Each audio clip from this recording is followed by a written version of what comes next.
Hi, One Best PR Videos. I'm Peter Loshak. It is late July, and we are continuing our coverage of the college football conferences with Troy West from allplayswin.com. Our regular viewers know who he is, and right now we're going to take a look at the MAC. We're going to start with the MAC East. Troy West, how do you feel about handicapping a conference like the MAC in college football? I love it, Pete. I love it. I think you get a lot of value with some of these smaller conferences, but not to be mistaken, there's still a lot of talent, a lot of quality football teams in these smaller conferences. And I think the MAC, without a doubt, being one of the smaller conferences, has premier talent in it. So I'm excited to cover it. I think we've got a great read on this conference. And throughout the course of the year, you'll be seeing me select quite a few games through the MAC conference. All right, that sounds awesome, Troy. We'll start with the MAC East. And yeah, if you do your homework with these teams, you can definitely find some great, a little bit under the radar value. And I'm thinking that in the MAC East, there's a bunch of teams I'll be leaning towards overs with. Bowling Green, UMass, and Buffalo are all teams that are looking very strong on offense, a little bit questionable on defense. We'll start with Bowling Green.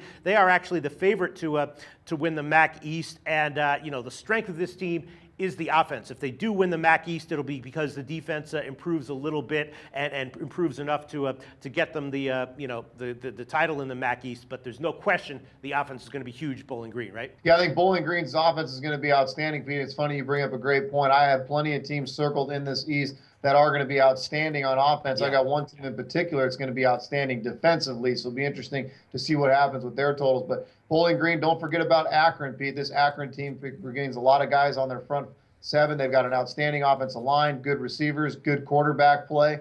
It's going to be a heck of a conference. Like you said, I've got overs circled quite a bit, but one team I want to talk about in particular is Ohio. Well, let's talk about Ohio in a second. Akron is interesting. Akron is one of the teams in the MAC that actually is a lot stronger on defense. They're probably going to be among the best defensively in the MAC. And yeah, they have two quarterbacks, but both of them have question marks. Neither one of them inspires as much confidence as some of the better quarterbacks in the MAC East. What's your take on those two guys? Both of them, that guy Kyle Pohl, last year in 2014, Akron was last in the MAC and 118th nationally in passing efficiency. If they're going to win the MAC East, they're going to have to improve on that, right? Yeah, and I do think they'll improve. I think their offensive line play is going to be good enough where even if you get a little bit of quarterback play, I think it should be enough to rally up some wins and, like you said, definitely go over in some of these games.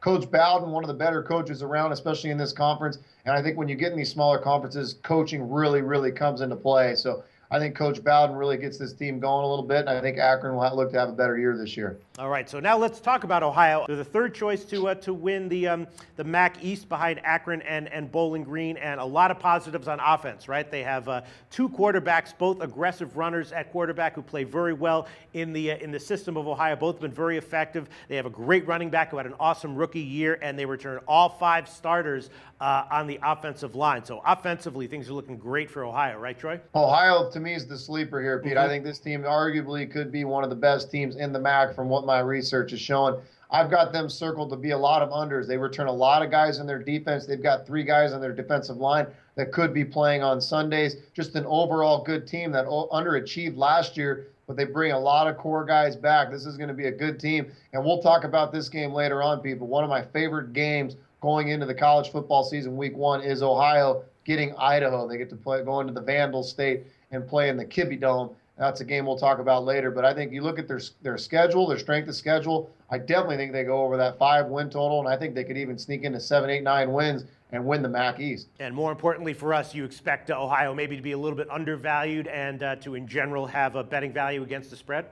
Absolutely. This is a team I've definitely got on my radar this year. Okay, but considering how strong their offense is and how much they do return on offense, you're really thinking that they're going to be an under-trending team? Yeah, no, even with that, Pete, I still think they're going to be a team that likes to manage the clock versus a lot of the other teams. You're going to see a lot of their totals be in the higher 50s, even maybe touching 60s.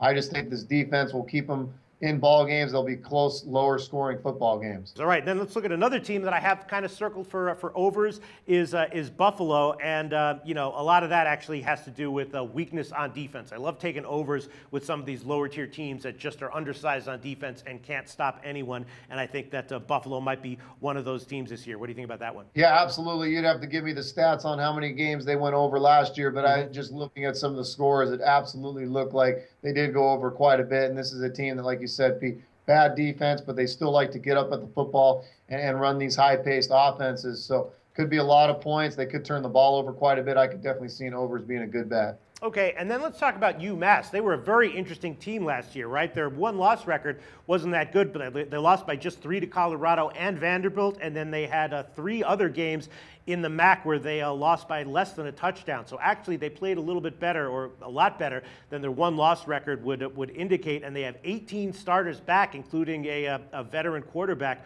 What's your take on Massachusetts? Right now their win total's 4.5, the over's -165. Yeah, UMass was very competitive last year. They caught me off guard in a couple of games throughout the course of the year as a team I kept a very close eye on. I think they're extremely bipolar. You look at some of the games that they didn't perform, they get blown out, but then, like you said, competitive against somewhat quality opponent like a team like Colorado, a Pac-12 opponent. Vanderbilt obviously struggled last year, so it's tough to give them too much credit for that. But keep an eye on UMass. They could be improved, but to me, it was a stay-away team because they were just so bipolar last year with some of their scores. I'm thinking of overs, though, with UMass because, again, they have a lot of returning power on offense, and defensively, they are one of these teams that they can't really recruit the guys with the size necessary to stop teams reliably, and that's just something that happens year in and year out. And even though they return a lot of starters on defense from last year, I'm just not sure that that's going to matter that much. I think I'm leaning to overs with UMass more than anything. What do you think about that? Yeah, I could see it, absolutely. Like I said, I've got several of these teams circled with overs. This is going to be another team to keep an eye on. One thing as we go into the season, Pete, the mysteries that the gamblers need to understand is when you get these teams that run this no-huddle offense and they're getting up to the football within 3, 4, 5 seconds and the clock stopped because of a first down, those are the teams I really like to bet the over because it seems like the clock's never moving. You're 45 minutes, an hour into the game, and there's only 5 minutes taken off the clock. So keep an eye on these offensive styles as we go into the season. But a lot of these MAC teams really do like running that high-paced offense. Those are the teams we'll be betting the overs this year. Okay, and then Kent State and Miami, Ohio, 2 lower-tier teams from the MAC. Both, a lot of questions up and down their roster. What do you have anything about either of those? You think Miami, Ohio, even though expectations are in the gutter, maybe Miami, Ohio is just going to be terrible and a good bet against, at least to start the year? What do you think? Yeah, they were great fade material last year, and I would say, again, if you pick your spots at the beginning this year, you're going to see these 2 teams get blown out several times. So that would be my best advice is pick your spots, but definitely be on fade alert. Can't disagree with that. Troy West from allplayswin.com. Thanks. Now let's move on to the MAC West.